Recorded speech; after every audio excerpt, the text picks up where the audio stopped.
नमस्कार दोस्तों, आज के इस जबरदस्त एक्सप्लेनर में आपका स्वागत है। देखिए, नया साल जब भी आता है ना, अपने साथ ढेर सारी नई उम्मीदें और फ्रेश एम्बिशंस लेकर आता है। हम सब बड़े जोश में रेजोल्यूशंस तो बना लेते हैं, पर सच्चाई ये है कि आगे चलकर अक्सर वो अधूरे ही रह जाते हैं। तो आज हम एग्जैक्टली यही समझने वाले हैं कि कैसे बस ख्याली रेजोल्यूशंस बनाने से आगे बढ़कर एक सॉलिड 10 स्टेप सिस्टम के जरिए अपने लक्ष्यों को एक्चुअली में हासिल किया जा सकता है। ओके, तो चलिए सीधे इसमें डाइव इन करते हैं। एक बहुत ही शॉकिंग सच्चाई है जिसे हजम करना शायद थोड़ा मुश्किल हो। पता है, सिर्फ 8% लोग ही एक्चुअली अपने साल भर के टारगेट्स को अचीव कर पाते हैं। जस्ट 8%। बाकी 92% शुरुआत तो बहुत एंथुजियास्टिकली करते हैं, पर फिनिश लाइन तक कभी नहीं पहुंचते। ये सच में सोचने पर मजबूर कर देता है कि आखिर गड़बड़ी कहाँ हो रही है। और अगर ये आपको अजीब लग रहा है तो जरा इस 25% के फिगर पे गौर कीजिए। रेजोल्यूशन बनाने वालों की टोटल गिनती में से 1/4 लोग तो फरवरी के पहले हफ्ते तक ही पूरी तरह गिव अप कर चुके होते हैं। शायद यही वजह है कि फरवरी आते ही जिम्स एकदम खाली हो जाते हैं। इसका क्लियर मतलब ये है कि सिर्फ जोश और मोटिवेशन काफी नहीं है, एक प्रूवन रॉक सॉलिड सिस्टम की बहुत सख्त जरूरत है। तो ये रहा हमारा आज का फ्रेमवर्क, एक स्ट्रक्चर्ड फनल प्रोसेस। पहले हम देखेंगे दी 8% सीक्रेट, फिर रिफ्लेक्ट एंड सिलेक्ट, उसके बाद ब्रेक डाउन दी एलिफेंट, चौथा होगा एक्शन एंड टाइम बॉक्सिंग, पांचवा है द डेली सक्सेस लिस्ट, और आखिर में अडैप्ट एंड सेलिब्रेट। ये पूरा master class macro level planning से शुरू होकर डेली एग्जीक्यूशन तक जाएगा। तो शुरू करते हैं पहले स्टेप से। एक, the 8% secret, moving beyond resolutions to structured systems. देखिए, वो जो सक्सेसफुल माइनॉरिटी है ना, उनके पास कोई जादू की झड़ी नहीं होती। उनका राज सिर्फ एक है, हाईली इफेक्टिव और डिसिप्लिन्ड गोल सेटिंग फ्रेमवर्क्स। वो हवाई रेजोल्यूशंस पर नहीं, बल्कि प्रैक्टिकल सिस्टम्स पर भरोसा करते हैं। उसके बाद आता है 2, reflect and select, learning from the past to curate the future. ये इस सिस्टम के अगले बहुत ही क्रूशियल कदम है, क्योंकि नए रास्ते पर आगे बढ़ने से पहले थोड़ा पीछे मुड़कर देखना और वहां से सीखना एब्सोल्युटली नेसेसरी है। इसको समझने के लिए 1981 में यूएस आर्मी के एक बेहतरीन टेक्निक की बात करते हैं, आफ्टर एक्शन रिव्यू। किसी भी मिशन के बाद वो खुद से कुछ सिंपल सवाल पूछते थे। असल में क्या हुआ, ऐसा क्यों हुआ, इससे हमने क्या सीखा और हम इसे आगे कैसे बेहतर कर सकते हैं। हमें भी पिछले साल को लेकर ठीक यही रिटन क्वेश्चंस खुद से पूछने हैं, तभी तो सही एनालिसिस हो पाएगा। एक सबसे कॉमन मिस्टेक जो लगभग सभी करते हैं, वो है एक साथ 10-15 रैंडम रेजोल्यूशंस बना लेना। ऐसा बिल्कुल नहीं करना है। हमें रूथलेसली प्रायोरिटाइज करना है। अपना फोकस मैक्सिमम 3 से 4 ऐसे गोल्स पर लिमिट करना है जो सच में पर्पसफुल हों और एक लॉन्ग टर्म वैल्यू ऐड करते हों। और हाँ, इस लिस्ट में फिजिकल और मेंटल हेल्थ गोल्स का होना तो लिटरली मस्ट है, उसके बिना सब अधूरा है। एक और बात, गोल्स एकदम स्पेसिफिक होने चाहिए।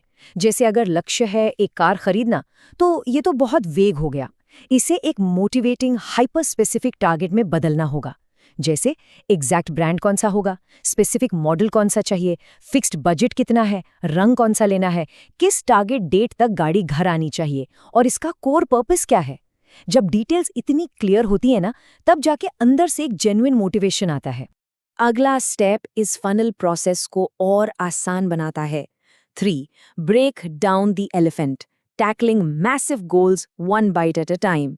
एंड ये कॉन्सेप्ट ब्रिलियंटली इलिस्ट्रेट करता है कि कितने भी डरावने एम्बिशंस क्यों ना हो, उन्हें तोड़ तोड़ कर पूरा किया जा सकता है। आपने वो मजेदार कहावत तो सुनी ही होगी कि एक हाथी को कैसे खाते हैं, एक एक निवाला करके, राइट। अब एक राइटर का ही एग्जाम्पल ले लीजिए, जिसे साल भर में 12 चैप्टर्स की एक किताब लिखनी है। सुनने में ये किसी पहाड़ जैसा लगता है, लेकिन अगर हम इसे डिवाइड कर दें, क्वार्टरली 3 चैप्टर्स और मंथली सिर्फ 1 चैप्टर, तो सडनली ये monumental task totally manageable chronological milestones में बदल जाता है। कितना आसान लगने लगा ना। पर दोस्तों, एक डेलिकेट बैलेंस बनाना बहुत जरूरी है। गोल्स ऐसे भी ना हो जो इतने आसान और बोरिंग हो कि उन्हें करने का मन ही ना करे, और ना ही इतने असंभव हो कि देखकर ही डर लग जाए। लक्ष्य ऐसे सेट करने हैं जो हमें अपने कंफर्ट जोन से बाहर आने पर मजबूर करें, हमारी पर्सनल लिमिट्स को पुश करें, लेकिन प्रैक्टिकली अचीव किए जा सकें। Make sense?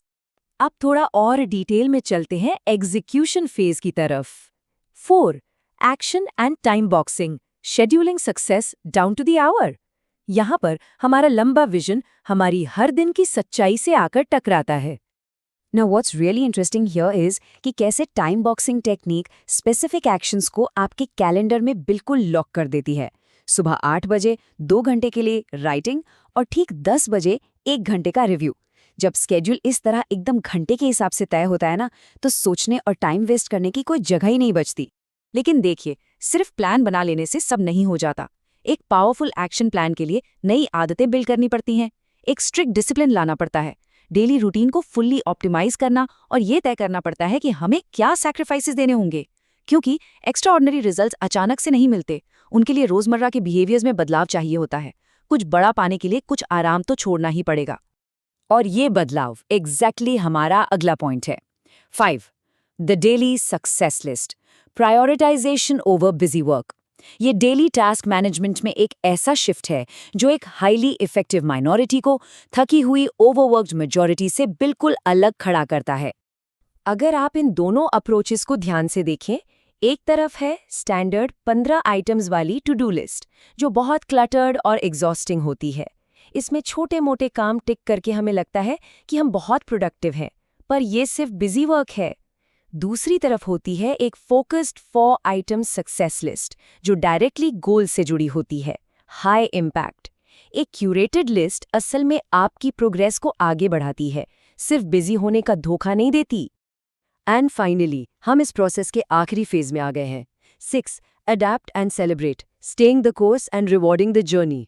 यहाँ हम वापस जूम आउट करके लॉन्ग टर्म सस्टेनेबिलिटी और पॉजिटिव रीइंफोर्समेंट के बारे में बात करेंगे। 12 महीने का लंबा वक्त होता है और वी ऑल नो लाइफ कितनी अनप्रेडिक्टेबल हो सकती है।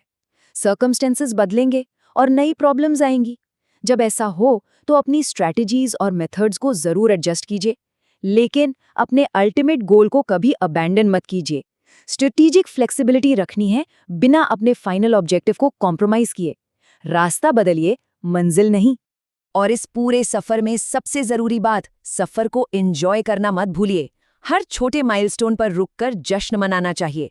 चाहे एक मूवी नाइट प्लान करनी हो, दोस्तों के साथ वीकेंड ट्रिप पर जाना हो या किसी स्पेशल डिनर को एंजॉय करना हो, सफलता के इन छोटे लम्हों को सेलिब्रेट करने से ही तो वो कंटिन्यूअस मोटिवेशन मिलता है जो फिनिश लाइन क्रॉस करने के लिए सबसे ज्यादा जरूरी है।